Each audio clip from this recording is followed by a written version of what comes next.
Scooby also makes another team that I put together, which is my USFL all-name team. Now, rules to this were simple. I'm not dealing with nicknames so much, right? Although Scooby is a nickname, but it's also on the roster sheet. So if it's on the roster sheet, right, that is what we will refer to you as. This man goes by Scooby and has gone by Scooby for years. And the way that I go by RJ, though it ain't my government name, it is on every single byline that I've ever had, and it's on every book that I've ever written. And you know me, it's RJ. You don't need to know my government name because you the feds, right? You the feds if you're asking that question. Like, you don't ask that question if you're not the feds. That's all I'm saying.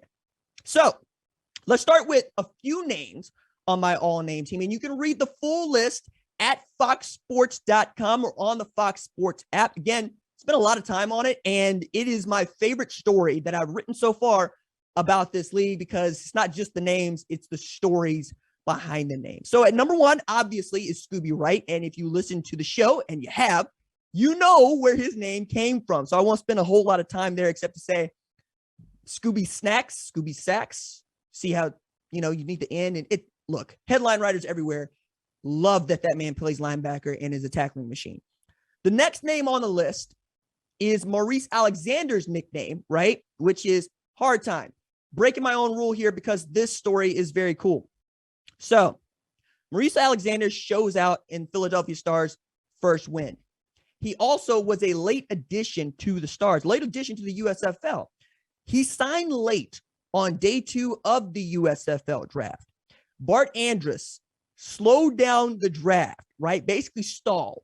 So his wide receiver coach could just see a little bit of the guy coming out of Florida International, who was a state champion quarterback at Booker T. Washington in Miami, Florida. If you know anything at all about Florida football, you know that's not too doggone shabby.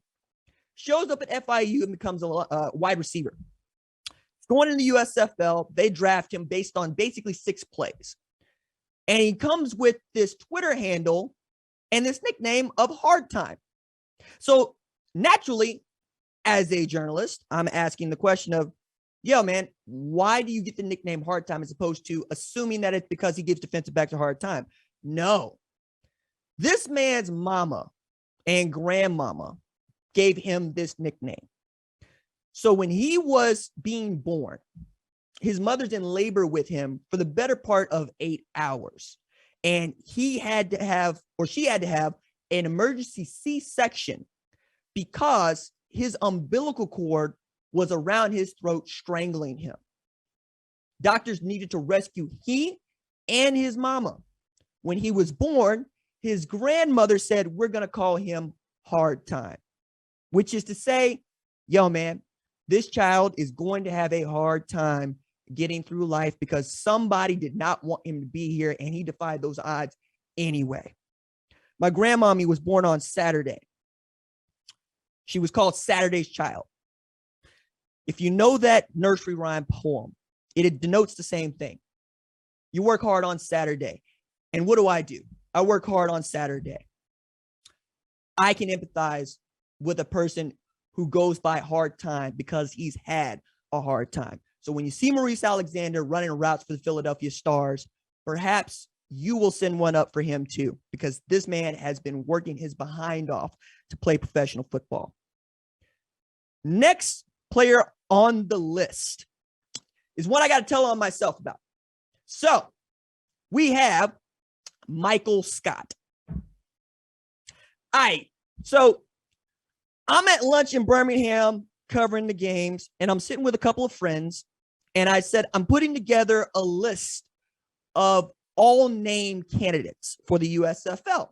So I share this list, and one of my friends looks at the list and says, there's no Michael Scott here. And I said, pray tell, why should Michael Scott be listed on this all name team? To which my man said, RJ, have you ever seen The Office? And I'm like, yeah, I've seen like the memes. I've seen the jokes, but To America's over here, man. Like, I'm watching In Living Color. I'm watching Atlanta. I'm not really on the Office train, okay? I'm over here on Dave Chappelle and his sketch comedy over there, right? back in the day when you could still watch that sketch comedy on things like Comedy Central. Key and Peele, I'm over there, right? And they're going, hey, man, you got to put Michael Scott on this list because Steve Carell made that character into who he is. I brought this to Michael Scott, who plays for the Tampa Bay Bandits. And I asked him, yo, man, do you know about this meme and this joke that is related to your name? And he's like, do I ever? And he was giddy about it. Now, it gets even better than you might think because he's not the only Michael Scott in his family. He's actually got a baby brother who's also a Michael Scott. We'll get into a little bit more about that a bit later on as I mention some other names.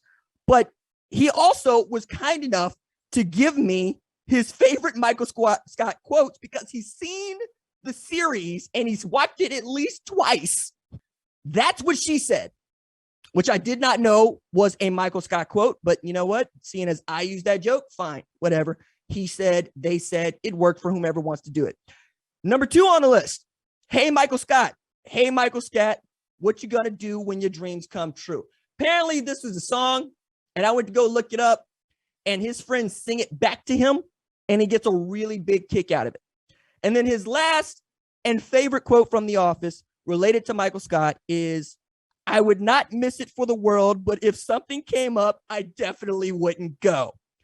Which, okay, I get it, because what I understand about this character is he's doing all the things that you're not supposed to do. It's almost as if this character looked at whatever human relations said the guide was to being an excellent boss and decided to violate all of them.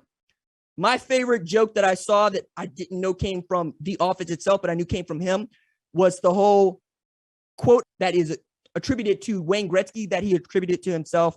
Again, it is a glaring hole in my pop culture game. And seeing as I pride myself on my pop culture game, I should probably go do the watching and the viewing. But I've seen enough to see that they play basketball and my man, Michael Scott, selects the black dude first because obviously, and that all goes downhill because, well, of course it does, right? I'm here for this. I can understand. I just got to do the work myself. Okay, next on the list is Mazzy Wilkins. So this was interesting in that I saw the name and I'm thinking, okay, I think I know what that means. But does he know what that means, or is he going to tell me that it means something different?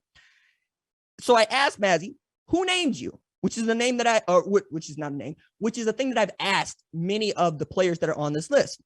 He said, my daddy named me. And I said, what does your name mean? He says, it means sir. And I said, okay, so that's Igbo, right? Southern Nigerian in dialect and language. And he told me he didn't know, but he was going to track it down because I was like, yo, man, I'm not going to say that it's that if I don't know it's that.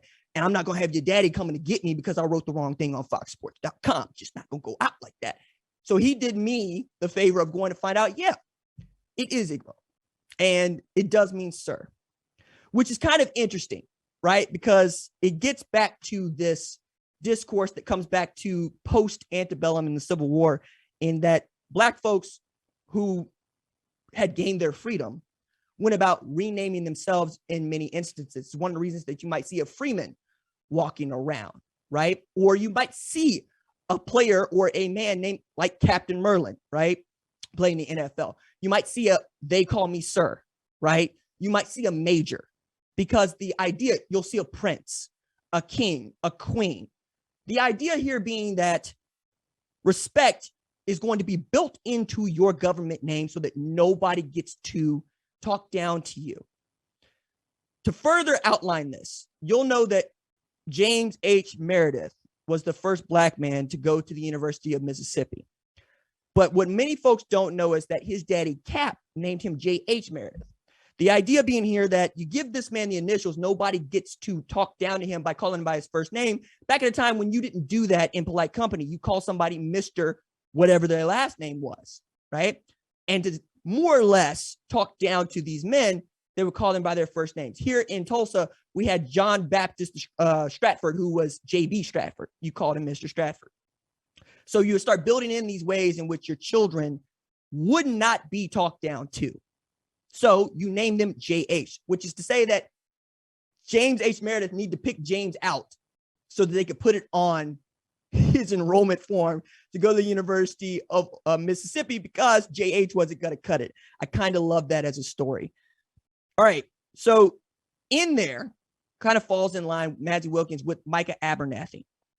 Some of you will know the last name Abernathy because his granddaddy is Reverend Ralph Abernathy. Civil rights, that's a titan. Reverend Abernathy helped raise Dr. King to be a senior pastor. He's born in Linden, Alabama, right? Walked hand in hand, right-hand man with Dr. King as they are doing the doggone thing in the 1960s. That's his granddaddy, okay? His brother's name is Ralph Abernathy IV, okay? His daddy's name is Ralph Abernathy III. They're all coming from Reverend Abernathy, who had named his late child Ralph Abernathy II, since Ralph Abernathy III, and so forth, so on. But it is not uncommon in some families for boys to share the name of their father, no matter how many boys there are. I believe George Foreman's got like 7 George Foremans in his family, right? That are all boys. But I thought this was interesting to point out, one, because of the tie to Birmingham and understanding what Birmingham means in the struggle for civil rights, but also because not everybody understands that Dr. Martin Luther King Jr. was not born Dr. Martin Luther King Jr., okay? He was born Michael King because his daddy's name was Michael King. And for the first about 5 years of his life, he went around as Little Mike, being his daddy was Big Mike.